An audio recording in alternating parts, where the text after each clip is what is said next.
即係大家真係唔好喺 Facebook 入邊去相信呢啲嘅咁嘅所謂會幫你、會私下 PM 你嘅人，千祈唔好信。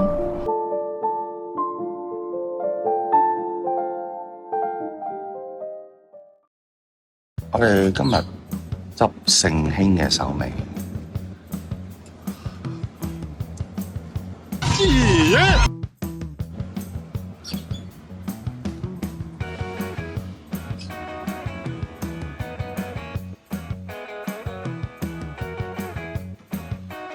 條友真係唔識㗎喎。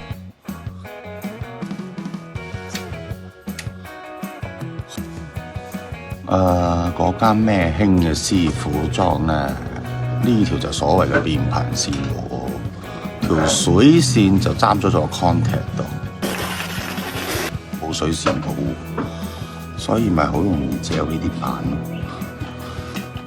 同埋見光嘅冇肚皮。真係強中自有強中手，一山還有一山高，小弟甘拜下風。